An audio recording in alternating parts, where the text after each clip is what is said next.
My husband expected perfection. I'm human and he's single now, and good luck finding perfect out there, buddy. My husband set the dish down in the sink like it personally offended him and said, "You missed a spot," in that flat, disgusted tone he'd mastered over the years. The kitchen light was too bright, reflecting off the wet ceramic, and my hands were already pruned from washing plates for the second time because he'd decided the first wash didn't count. I stared at the plate. One harmless streak of soap bubble near the rim, and felt something inside my chest tighten and then go strangely quiet. My shoulders ached. My lower back ached. The air smelled like lemon detergent and burnt garlic from dinner. He stood behind me with his arms crossed, watching like a supervisor. "If you're going to do something," he added, "do it right." My fingers curled around the sponge so hard it hurt. I didn't even turn around. I just said, "Okay," because saying anything else always turned into a lecture about my attitude. Then he reached past me, took the sponge out of my hand, and rewashed the plate himself with exaggerated, jerky movements, as if he was demonstrating to a child. "See," he said, shoving it under the faucet. "This is how it's supposed to be. It's not hard, Lauren. You just rush everything." The water roared. My ears rang. I could feel my face warming, not from anger yet, something worse. This old, familiar shame that used to make me apologize. But this time, instead of apologizing, I watched him rinse the plate and I felt my stomach turn, not with guilt, but with clarity. This isn't about a spot, I thought. This is about control. It was a Thursday night in early spring when the dish happened, but the dish wasn't the beginning. It wasn't even the worst moment. It was just the moment my body finally refused to keep pretending this was normal. I'm 34. I've been married to Mark for 7 years, together for 9.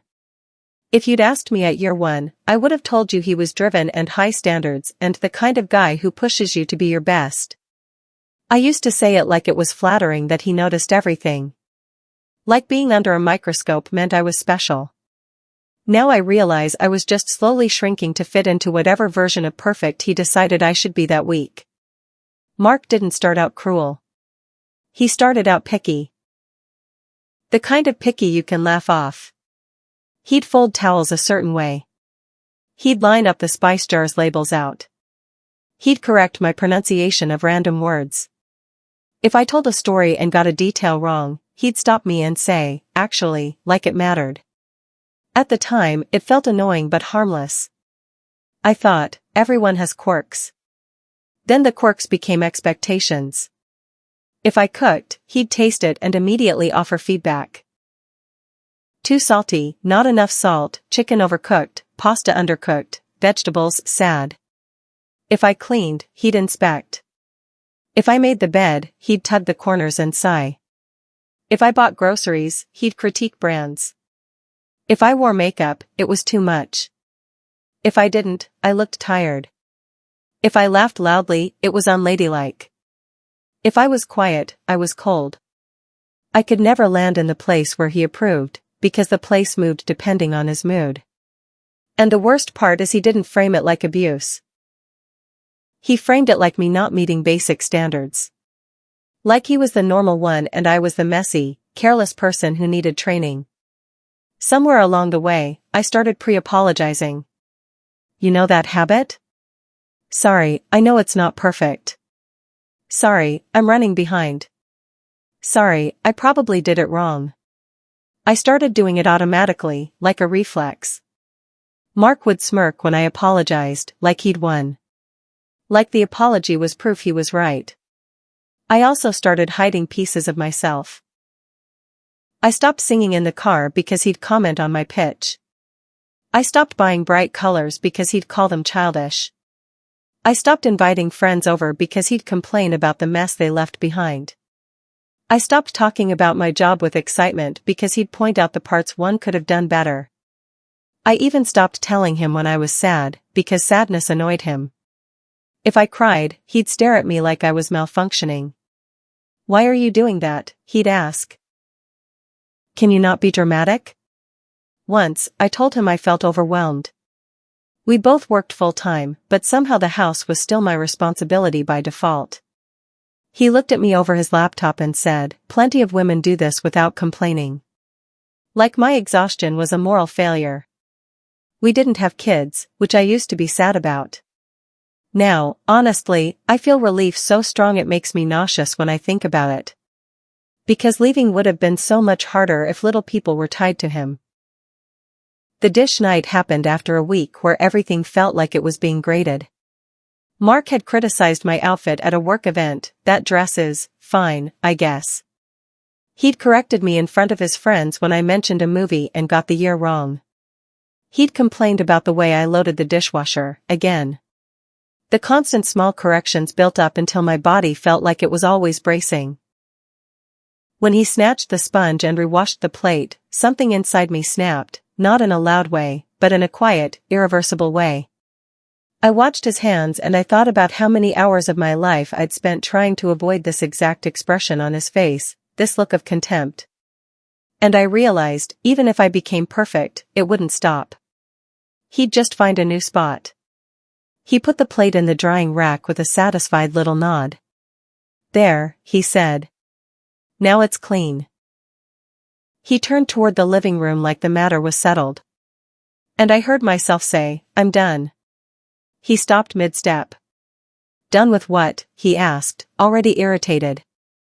I turned around slowly, hands still wet, dish soap drying on my skin. My heart was pounding so hard I could feel it in my neck. "I'm done being managed," I said. "I'm done being corrected like I'm your employee." Mark's eyebrows lifted like I'd said something absurd. "Oh my God," he said, laughing once. "Here we go. You can't take feedback." "It's not feedback," I said. My voice shook, but I kept going. "It's humiliation. It's control. It's never ending." He stared at me like I was being dramatic, then shrugged.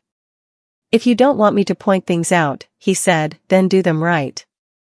That sentence was so familiar it felt like it had grooves in my brain.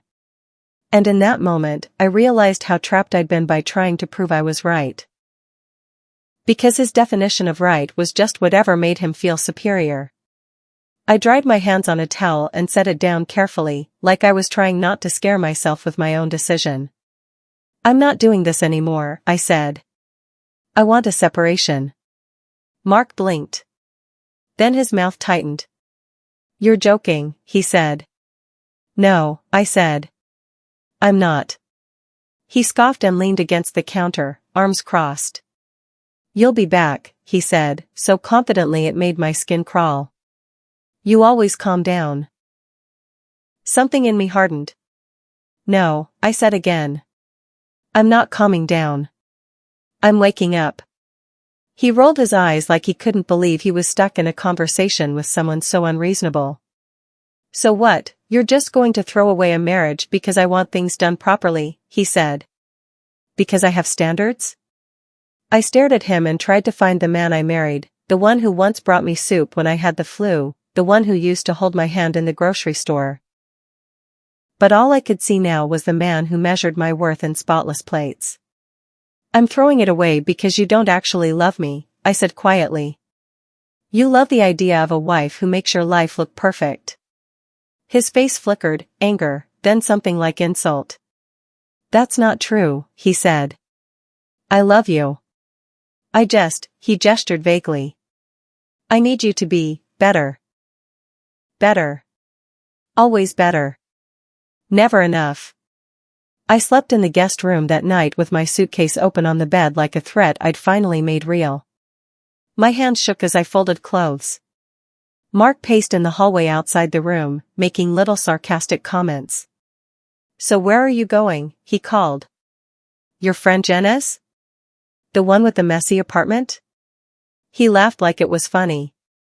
I didn't answer. I kept folding. I kept breathing. The next morning, Mark acted like nothing had happened. He made coffee. He checked emails. He said, "We'll talk when you've cooled off." Like my decision was a tantrum.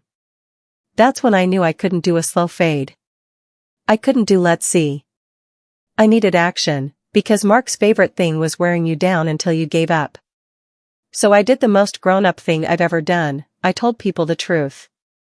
I called my sister and said, I'm leaving Mark. My sister went silent, then said, finally.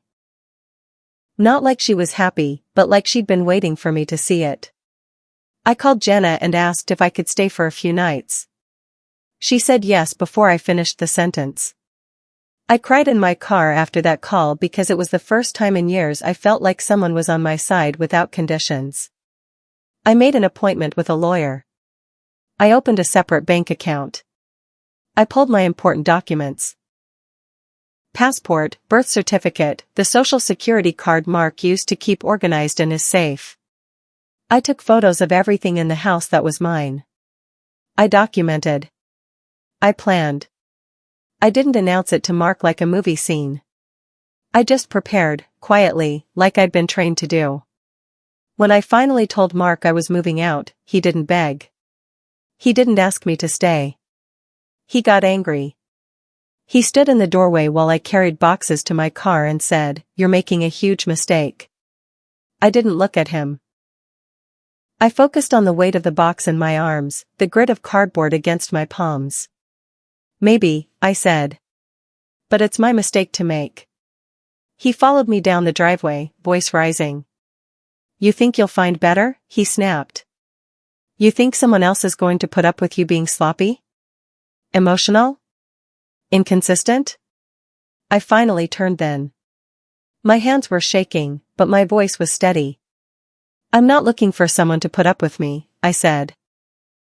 "I'm looking for a life where I'm allowed to be human." Mark scoffed. "Good luck," he said. "Men don't want that. They want someone who has it together." I smiled, small and tired. "Then you should have no problem," I said. "Go find perfect." He looked like he wanted to say something sharp, but nothing came out that wouldn't make him sound like exactly what he was. The weeks after leaving were messy in the real way, not the Mark definition way. I cried in Jenna's guest room. I forgot to eat sometimes. I felt guilty. I felt relieved. I kept reaching for my phone to tell Mark small things out of habit, then remembering I didn't have to report my life to him anymore. The silence was the strangest part. No one corrected how I loaded the dishwasher. No one inspected my bed corners. No one commented on my laugh. I realized how much noise Mark had filled my head with. Even alone, I'd hear his voice, "You missed a spot. Do it right. Better." It took a while for that voice to fade. And then, one day, I noticed something. I was cooking pasta, and I dropped a spoon on the floor. The spoon clattered. Sauce splashed. And I didn't flinch. I didn't brace for criticism. I just laughed, actually laughed, because it was just a spoon. Just sauce.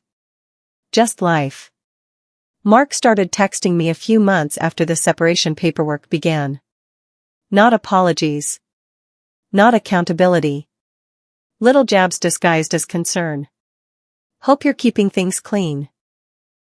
Did you remember to pay your car registration?" It was like he couldn't stop trying to supervise me from a distance. I didn't respond. Every time I wanted to, I remembered the dish. The sponge taken from my hand. The look on his face. The way my life had been reduced to passing his inspections. We finalized the divorce last month.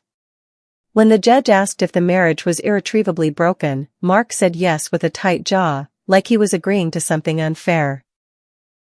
I said yes and felt my lungs expand. Afterward, outside the courthouse, Mark looked at me like he expected me to crumble.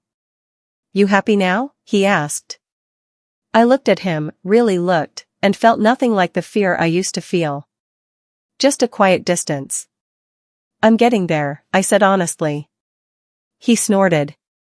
"You'll see," he said. "The world isn't kind to people who don't get it right." I didn't argue. I just opened my car door. Before I got in, I turned back once and said, "I'm human. That's the point. And here's the thing I wish I'd understood sooner, Perfection isn't love. It's a moving target. If someone only treats you well when you meet their impossible standards, that's not partnership. That's a performance. And you'll exhaust yourself trying to win an award that doesn't exist. So yes. Mark is single now. And honestly? Good luck finding perfect out there, buddy. Because perfect isn't a person. Perfect is a fantasy. And I'm done living inside someone else's fantasy at the cost of my own peace. Thanks for watching. If you've ever been with someone who expected you to be flawless, emotionally, physically, domestically, share your story in the comments. I read them, and you never know who needs to hear that being human isn't the problem.